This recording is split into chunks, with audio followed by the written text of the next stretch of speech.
Welcome to this week's episode of Say It Out Loud. Syama Bunten and I talk about money. We talk about the psychology of money, inherited beliefs that we've had since childhood, and how our relationship with money has evolved over time.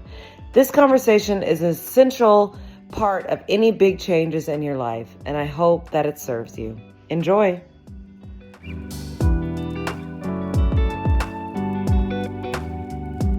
Hi, Syama.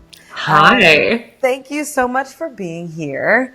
I was kind of reflecting on this season of my life and this season of my new podcast, where it's like, okay, I did a bold thing in my career. I'm doing more and more brave actions in my life. And like, how can I, take all of this good energy that I have and share it? And honestly, my editor was like, you know what? I want you to talk about money with somebody, because it's hard to think about bravery, especially when it's around our life and lifestyles, unless we dig into money. And I thought back to groups that we were in together and how you've really helped me think about money differently, and just like how you were so open about it and how we were in conversation without the ego and just learning and exploring together. So I'm so glad that we can share some of that, and you can share some of that today. I'm so happy to be here, and I'm so proud of you for being so brave and bold, and that takes courage. And thank you for having me. As a little icebreaker, I like to start this season off with what's something bold that you've done this week, big, small, in between. Oh my God. I feel like I'm constantly jumping out of my own skin. So I'm like, when are things not bold? Well, I will say I did, and I don't know how bold it is on the bold-o-meter.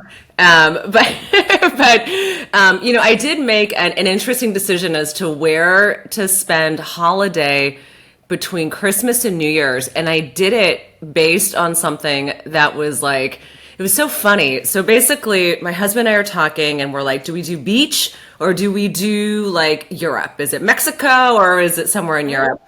And for me, the real tipping bold move here was I was researching where we were going, and I was, you know what? This place in Germany we were going to go to, they have a Christmas market. So we made our entire decision of where we were going to spend our Christmas through New Year's break based on a Christmas market. And I have to tell you, I love Christmas and love it so much. So anyway, that was my bold vacation move.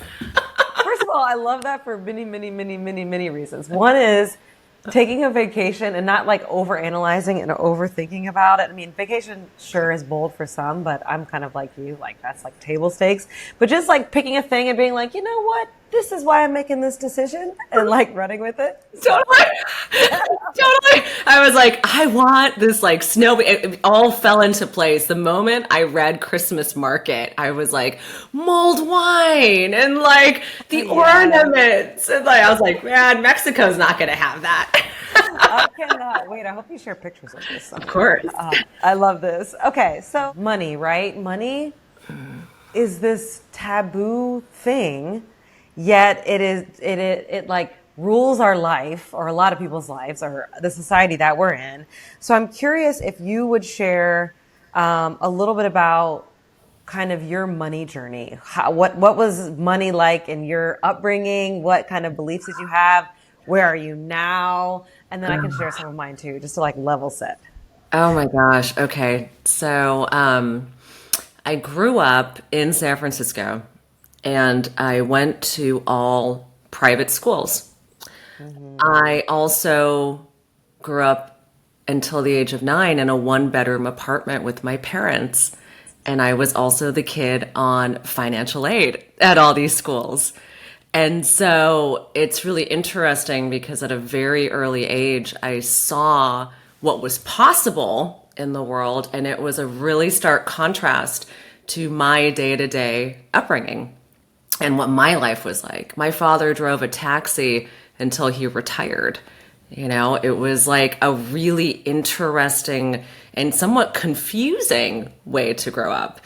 And I saw early on that my ticket to freedom was going to be in doing bold things and getting myself into the space of creating my own life. And I was going to do that through working my ass off and also taking big risk. And so I did that very early. I started writing letters to the White House when I was 12 years old.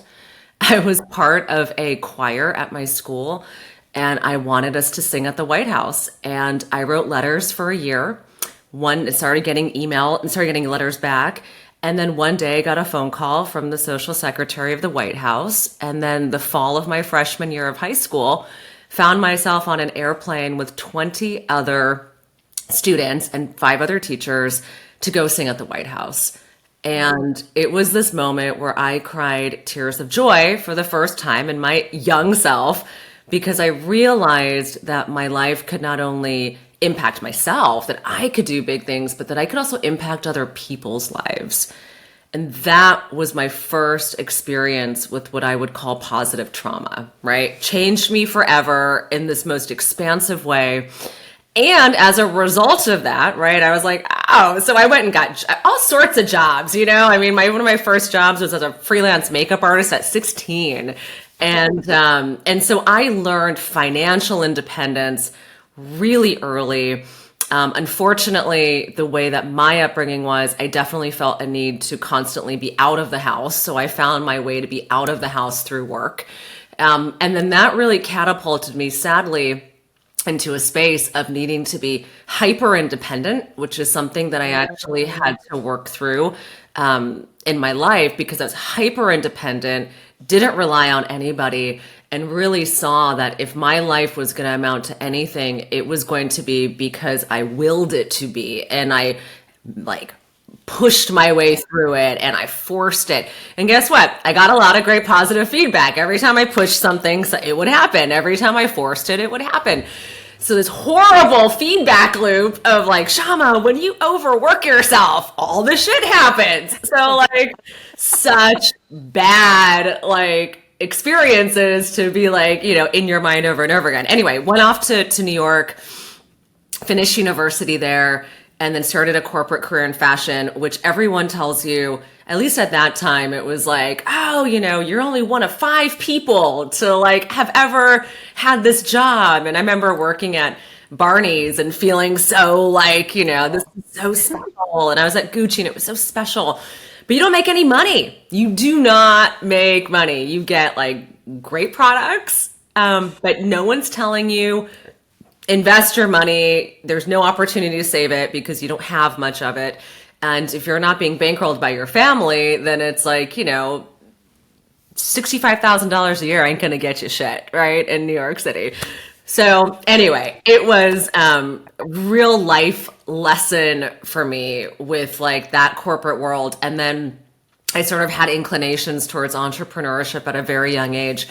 And in 2012, I fell in love and moved to Los Angeles and started my first business. And a lot of that was based on 2 things. One was like, I knew that I wanted to start my own company. And the second piece of it was really underscoring it, which is I saw the senior leadership, the women in these corporations that I was working at, they weren't happy. Their lives sucked. And I was tired of the 12-hour workday, and I was tired of associating my identity with a company like Gucci. At the end of the day, these people don't give a shit about you. You know, it's like you gotta like take care of yourself. That was like life before, you know, being an entrepreneur.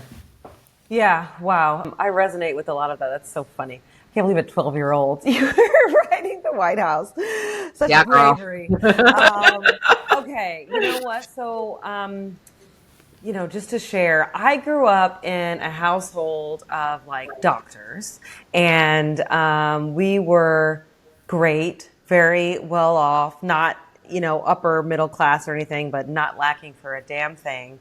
But hello, Elaine and George. There's a little bit of like money is bad.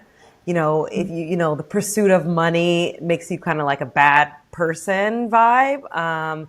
And so a little bit of like that was going on, which I didn't realize. Cause like you, I had that entrepreneur, I was at the dog walking business. I was like doing all of that stuff, But in the back of my mind, which I didn't realize until kind of recently, was like, but shit, if you want money, you're also maybe a bad person, which is not what I was taught. But, that's what my brain was remembering.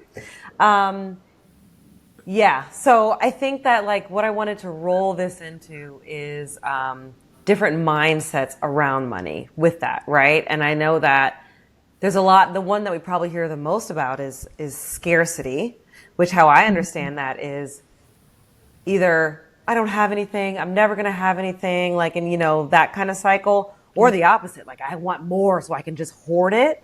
And I saw this thing on TikTok one time where it was some Eastern kind of philosophy about like when money comes your way, anything, $1, $10, $1,000,000, like, thank you for being here. And then when you have to pay something, it's like, oh, release, see you later, come back. And so I'm just like started this practice of thinking about money in different ways. So I'm curious, like was there any education involved in catapulting you from like abundant entrepreneur who's like teaching and shepherding wealth, books or practices or any of that kind of stuff? Yeah, I'll close the gap of like where my work left off then and where it is now. And I think that'll sort of underscore a lot of mindset shifts. And I have so much information around like so many experiences. But I'll start there. So my first business I started was what I call first wave entrepreneurship. With this, I'm going to take the skill set that I've been like honing in on in my corporate life, and I'm going to go like create a business out of that. So I did that. I got married, and 6 years into both of those things, I decided I wanted a divorce. And my divorce was a extremely pivotal moment in my life where I decided to really like choose me again, like I was going to choose me again. And in that process, I sent out an email to 50 girlfriends and I asked them if they would talk to me about money. And it wasn't uncommon for me to send out emails to 50 girlfriends because I was always that one who was getting everyone together. And, I was that one. And so it wasn't uncommon for me to send out an email, but it was uncommon for me to be like, hey guys, like who wants to talk about money? 95% of the women who I wrote to did not want to have the conversation. And yeah, and this wasn't a conversation that was like, how much do you make? This wasn't a conversation of like, let's like, get deep into what you're doing. It was more like, how do you think about this? And at that time in my life, I only knew about money from the standpoint of, you buy a house, you have a 401k, so you work at a company and maybe you start your own business, but I didn't know anything about different asset classes. And so I felt like I was behind. I was like, oh my God, did I miss that class? Like shame, guilt, like, did I do something wrong? Am I not successful? How have I had a company, but I'm not set up in this way? And throughout the process of my divorce, realized that my business, the way I'd set it up, was not going to be some big, sexy, exitable company. And I was like, oh my God, like I am just like so screwed. And I did what a lot of women do, which is I went and got myself very educated around lots of different things. And so I took the venture capital courses at Columbia. I joined the syndicates, like threw myself into this other end of things. Did I need to go so far? Probably not. But I would say more women I know, when we feel a sense of deficiency, we really like throw ourselves into the other end of like knowing too much. And so I had to go through those levels of closing the gap. And then, the context that you and I met under was in this phase that I was in of hosting and having conversations with other women about money, because I was looking for what I would later call wealth expanders. Yeah. And for me, a wealth expander is somebody who's not going to tell you, cut your lattes to save $1 million, or here are the top 10 things to do. A wealth expander says, hey, here's what I've done in my life and my journey, and maybe that will inspire you to do something or to not do something. Like maybe you don't want to use your money in that way. And so all of that then led forward to today, which is like the podcasts, the summits, the nationwide salons, the 20,000 person Substack, the like Hey. all of this is sort of as a result of my own personal journey and throwing myself in there. And so, it's interesting because you talk about different mindsets, and I got to tell you, like, Please. the thing that I've noticed the most is that, and this is the fundamental basis of what I breathe and embody with this work, is we don't ever give ourselves enough credit for what we know. Yeah. We don't do it. We're so busy looking for the holes, striving and grasping for the thing we don't have. We never stop and go, wow, look at all these experiences I've had in my life, and look how much wisdom I actually have. And you know what? That wisdom can actually be an expander for someone else. And let me acknowledge that I've worked so hard for that LinkedIn profile. Like, let me acknowledge that I threw myself into these hard jobs and high level education. And also, like, let me step away from that and have some humility and realize that I don't know everything. And I get to both step in my wisdom and share and support other women. And I get to learn. Hell yeah. And so it's that I think is what's missing from the current models of how we think about money, right? Like, we don't honor the fact that, like, we've learned so much, and those experiences we've had, we discount. But caring for aging parents, being a single mom, like going through a divorce, going through career transitions, like all the things, negotiating your salary, all of these things you've done in your life are actually bits of wisdom that you can unlock and share with others. Oh my gosh. Oh, you're such a beautiful soul. I have so much to say. I'm going to lock in at the first point, which is like this kind of shame and scary vibe around money. I don't know how you feel, but okay, I ran a business for a long time, and what am I trying to say?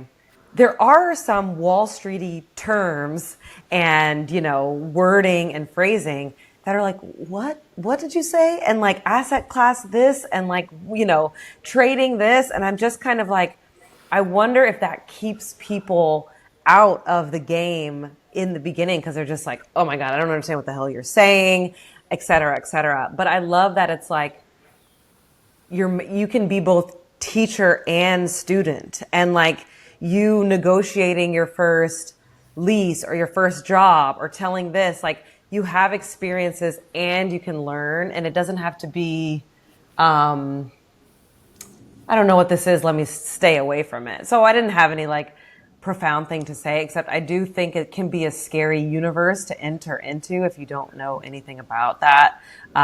Yeah. I think a big part of what differentiates the work that I'm doing from every single other person who's doing something in the realm of money is we're doing it with love. And you don't often hear and feel money and love in the same sentence. And it's one of those things that I think fundamentally changes the outcomes of your relationship to money when you're being approached and you are hearing and listening, and you can actually relax your central nervous system to be able to receive information, right? And so most summits or events you go to around money, conversations, someone's talking at you, someone's highlighting things that you don't know, and making you feel like you should know them. Like it's like, you should know this. You don't know this. Like, how come you don't know this? How come the da-da-da? So we've actually, like, in this process, and this is mostly because I'll say a lot of people are trying to convert you to buy something. So that's the other thing. Like Fair enough. Money conversations typically happen with someone who's trying to take your money. And like, excuse me. and do something with it. Doesn't mean it's bad, but it's like you feel, you're like, okay, like where, like how, like your spidey senses up. The environments that, we've created, and I have to make sure to underscore this part is, my second best and greatest husband and I are co-founders in this business.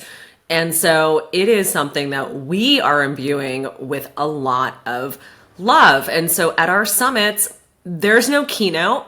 There's nobody like, I'm better than you. Everyone is sharing from their own experience. Wow. Right? So it's like, oh, let me tell you what it was like for me to do this. And so we're rethinking education around this, right? We're saying this isn't a textbook you have to learn. This actually needs to be something you're inspired to do something about. And it's through that. Like, I am a big fan of hiring the experts. We need the experts. The problem today is we have outsourced our critical thinking skills, our values, and what we believe in to other people. We are not taking ownership of our values. I told someone the other day, I was like, whether or not you're intentional about what you're producing in the world, you are producing something. Mm-hmm. So either you own up and say, what is important to me and how do I align everything to that? Or you allow sort of the habitual nature of whatever it is you've been doing to unfold and impact in ways that you have no control over. Exactly. Oh man. Okay. So this is so fun. All right. So then I want to talk about that. Let me not forget allowing and taking control and a little bit of directing your energy in your life is key of this whole thing. But love and relationships. Note to self. Okay. So I think one of the first books I read about money was maybe The Energy of Money. I'm curious, it sounds like, but we've never talked about it, I don't think. Do you subscribe to that? It sounds like it, the energy of the money and vibrating on this, energetic plane of receiving and giving. I've never, ever heard about money and love in that way before. And so it already loosens me up to be able to talk about it and receive. I'm curious, did you do any of that kind of, I guess, spirituality work with money? Girlfriend, I went through so much shit to figure out what I believed in. It was what do I believe? What are my blocks? What's the da-da-da? How do I, all of that. It's, so much self-work. In all honesty, I had my very first life coach at 25 and I'm 42 now. Not to say I've had the same life coach or one continuously for all those years, but I'm definitely well practiced in the art of pushing myself, or not even pushing, the desire to see what I can't see and the desire to experience myself in a way that is greater or in more alignment than I currently experience myself. And so that is something that is a fundamental part of how I live my life. And so what I'll say is in this process of all the gyrations around, what's wrong with me and whose fault is it? And mom, you really screwed this thing. And, it's all the cycles of it. The thing that I think is so fascinating with doing the work, right? What is the work, right? Everyone talks about this thing called the work. And most work actually puts you into a place of feeling helpless and oh, and it's your fault, right? And so there's no sense of accountability, right? So a lot of work sort of pushes blame. Which I think is not very helpful. And then the other side of that is sort of in the process of doing work around money.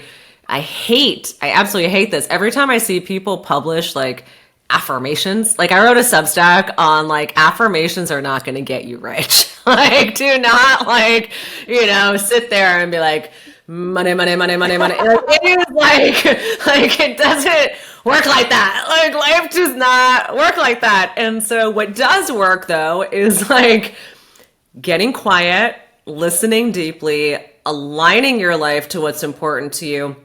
And yes, affirmations that you feel embodied inside of your spirit, where in this case, words do matter, right? You can't borrow someone else's affirmations. Those words matter to them. Those words don't matter to you in the same way.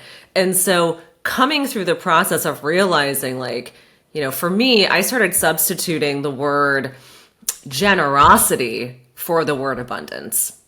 Like, I want to live a generous life because for me, the word generosity like feels really good because like I want to give generously, I want to receive, like I want that. And so I chose my words based on what feels good, and I revisit what those words are if they don't land in the same way. So, I put together, I have this great course called Confident and in Control, Building Wealth on Your Terms. And it's 4 weeks, and I basically go through all the things that I was like, man, like, why the hell is no one teaching people how to own their wisdom? Like, why do we make people feel bad? Why aren't we teaching people how to like understand like what risk is, like truly risk, not risk on a paper, right? But like, where am I and what's important to me? How do we help people have their own affirmations and not borrow some woo-woo thing where they're going to leave feeling a much bigger gap? Because when you start to take other people's affirmations and try to embody them and they don't work, you actually further distance yourself from the thing you wanted in the first place. So like, it sucks out there. Like the stuff out there sucks. And I want everyone to feel good, and I want people to feel loved, and I want them to know that like you're not ahead, you're not behind, like you are tracking to like your own beautiful timeline, and like it is okay, like you are okay. And we don't tell people that enough. We don't tell people that enough. Oh, Syama, that is so beautiful. Okay, I love that course. Right on so many levels. Okay, because I think what trips people up, at least from a career-wise, is kind of what you're talking about of, I mean, you said a lot of this even earlier when you were describing your journey, like the forcing, making stuff happen, and that works, but it's like all out of whack and out of alignment with actually what you want and for your life. And so once you start to like align everything up with what feels good to you, like releasing what doesn't, things come a little easier. You can kind of design things based on your flow, your personal interest, and like things just start to happen. And I really love that in the context of money, because I feel like most people are just like, oh my gosh, here's Cara talking about quitting her job again, and how the hell is she going to make any money? And it's just like, no, it is because I am shifting into exactly what is coming my way, and therefore will unlock more than I even freaking know at this time. Yeah. The thing that I tell people that I have to focus on, like the number one thing that is my job with the Wealth Catalyst platform and everything we're doing, is to really hold the beam of energy to the vision. That is my number one job, is to hold the vision. And I would never have known that had I not had so many experiences of grasping, forcing, trying, doing all the other things that ultimately lead you away from the truth, right? Lead you away from the vision that you had to begin with. And it's the most important thing. And everything else sort of gets to be magnetized and created and come in as a result of that. The moment you lose the connection to your beam of light, it's like people are going to say, oh, well, what is it that you're building? Is it this or is it this? Right? Like, oh, what is the thing? And so that authenticity to self is important. And look, no one escapes this planet without trauma. No one escapes this planet without a relationship to money, to sex, to a job. Like, you just do not escape without it, right? And so that also means that, you get an opportunity on this lifetime to confront and move on and expand. But that expansion it's not guaranteed for all. That is a choice, and that is active, and that is hard, and that is the work right there. It's consistently choosing the greater version of yourself. Hell yeah, exactly. Um, Whew, speaking of choosing the greatest version of yourself, I find like I think about this a lot. I feel like it's hard in a relationship, especially a freaking marriage, because they like, they know you the best. It's just like an easy place to like find your triggers. And I also hear people say, when it comes to money or when it comes to taking a risk and like aligning themselves with what they want and care about, it's hard to do that in such an intimate partnership with somebody else because either they have opinions about it or whatever. You guys have different paths. I'm curious what it's like for you and your husband launching a business together. Do you guys talk about like, are you guys like on the complete same page when it comes to money or just like anything about that is cool? I met my husband. We're both members of the Entrepreneurs Organization. I met him at a business conference. I was mentoring this younger woman about spirituality and business and how if you ever want to have a spiritual experience, you become an entrepreneur. It's like the fastest way to connect you to God. Like you want to know what it's like to like, not know, like and meet all the parts of yourself. And so that is the context by which I met my husband. And he quickly joined the conversation and proved himself to be my equal and greater in so many ways that I would yet discover. Wow.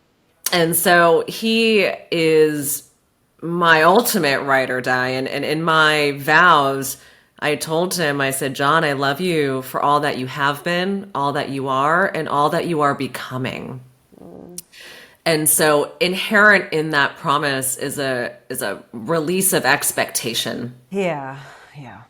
And it's a promise to love him as he decides to do different things, because as Woo. we do different things, it's because we get new information about ourselves, new information about the world. Like it would be foolish to think that the man that I married would be the same for the rest of our lives. So that is the Oh, foundation that we are entering into this business with. And we didn't just launch the business without having had some bits of experience together. We launched a bundt cake cookbook together in the summer of no 2023. way. Became an Amazon like top five, best selling chart for maybe a day, like it didn't last long. But like, we knew when we came together we were destined to do big things. And we actually experimented with things to see how we work together and what that process was like and do we Wow. like it. And so we set ourselves up well for success. Hell yeah. Oh my gosh, that is so beautiful. The freedom to change, the freedom to like be loved through the change, the freedom to like, yeah, not remain in a fixed concept of what somebody should be. I know I tell people publicly that my husband and I are both going through a bit of a transformation, and I'm so grateful that we're doing it at the same time and we're both allowing each other to change. We both look at each other like, you've never done that before. Like, what the hell is going on? And I'm so grateful to have that. Yeah. And it's like even allowing yourself to change, I feel like is not an easy thing to do, you know? It's hard. I mean, it's Yeah. really like it's not, but every so often we'll look at each other and we'll be like, babe, like we can just burn this all down, right? Like, Exactly. like let's go. Like, we don't need to be here. Like, we can figure this out somewhere else. Let's go to Mallorca and live there the rest of our life. Exactly. Yeah. Yeah. Yeah. What freedom in your voice and in your philosophy and all of this. I hope this serves anybody who's like, wanting to know more about money, who wants to take some risk, but they just like, it's the money that's holding them back. I hope they look you up, tap into your programming. I've definitely got to get on your Substack. Um, Syama, just for fun, I like to turn it around at the end to see if you have any questions for me. I'm like open book as well. Yeah. So Well, I want to know in your heart right now, what is it that you are calling in? Like, what is it you're really wanting? Yeah. It's so clear in so many ways and yet still evolving. But what's honest and true right now is expanders, people that are thinking really big and imaginatively about their life and their world, who want to be co-conspirers and friends and all of these things. I'm conjuring up a platform for myself to share and spread. What I'm kind of circling around is a more creative and imaginative way to live your life. That's opposite of, maybe what we've been told. And I love your reframe on abundance. I have to find mine. And and a lot of freedom. I also want to fuck off to Mallorca and like live there for as long as possible, but come back and tap into New York just when I want, like just flow and ease of capacity that I can't even imagine right now. And so it shall be. Exactly. Thank you. You're welcome. Beautiful. Thanks you, Syama. This has been beautiful. Wow, you're the best.